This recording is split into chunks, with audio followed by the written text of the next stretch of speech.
All right, good afternoon, everyone. It is 12:38 on the 15th of July, 2021, and today I get to do a negative $2 recap. So, I decided to sit here for quite a bit longer than usual. Don't have a lot going on the day, and so just kind of figured it would be a good day to sit back and see what happens after the 10:30 hour. So. ARL started to pop up on the scanner today. It was tough to trade. I'll show you where I entered and where I exited. I tried trading 500 shares and got out just below break even today at negative $2. Just to kind of go over what I was looking at this morning. So this morning on AIG, it opened up well below. You can see here, it opened up. My numbers were at 48.51 and 48.14.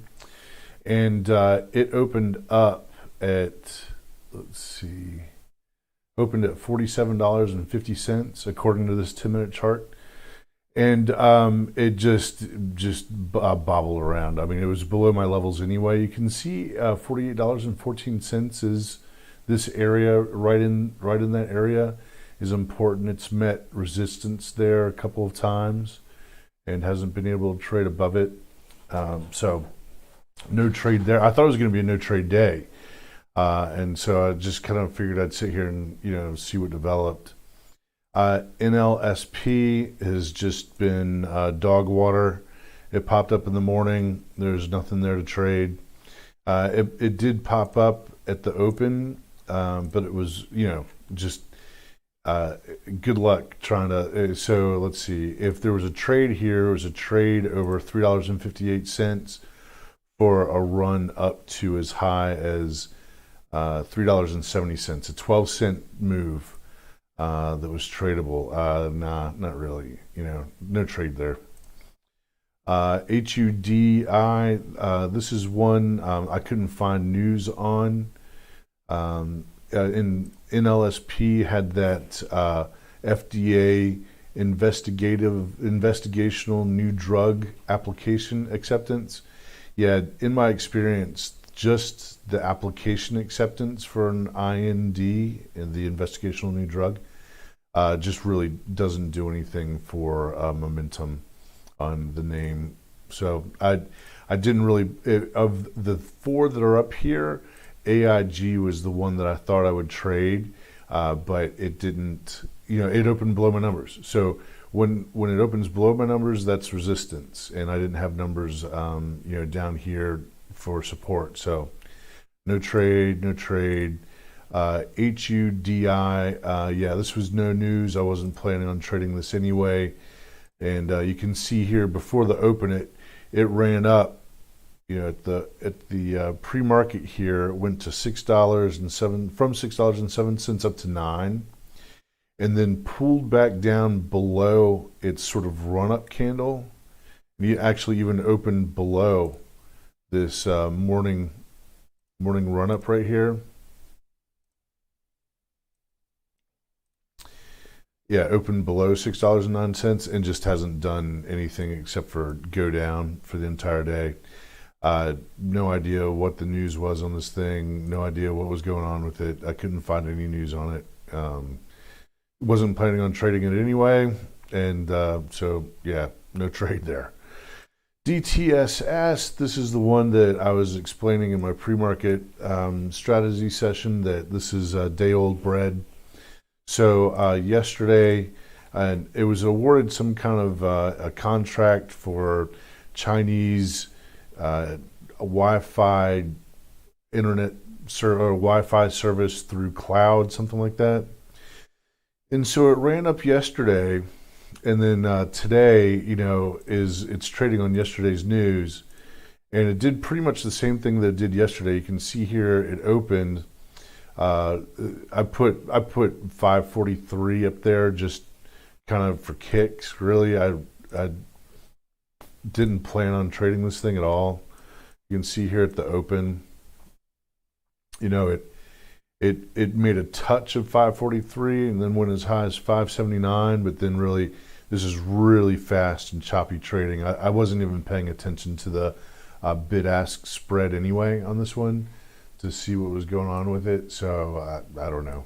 No trade there. There was just no trade.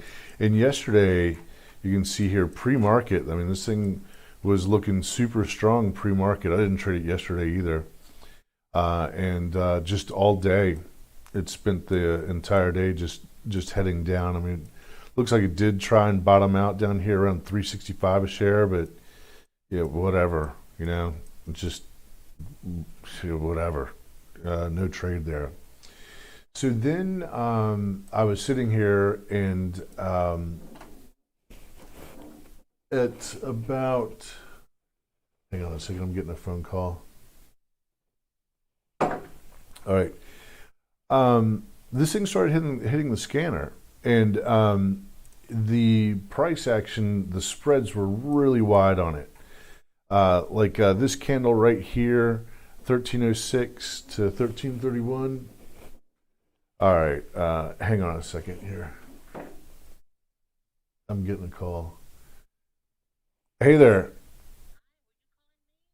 No, I'm in the middle of something.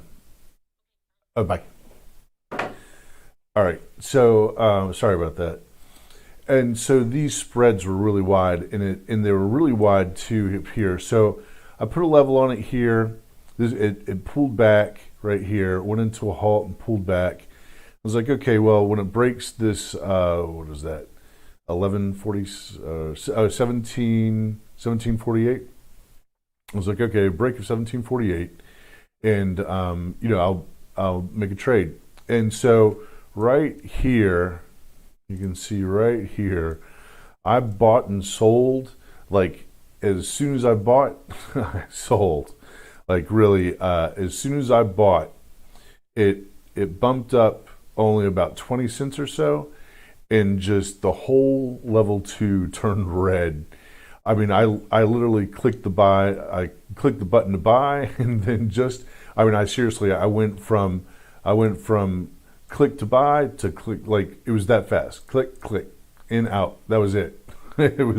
I was like, as soon as I was in, I knew I was in at a bad price, or I was in at a pullback rather than in at a breakout. And so I wound up losing $2 on 500 shares. So and it dipped back down. Now it did happen to come back and break back through, but I didn't know it was going to do that after it gave this false breakout. So and then I kind of just sat around watching it and watching everything for the rest of the day. And it did. I was watching it. It did this false breakout again, and then came down, and then ran back up again. So false breakout, then the run up, and false breakout, then the run up, instead of just the breakout.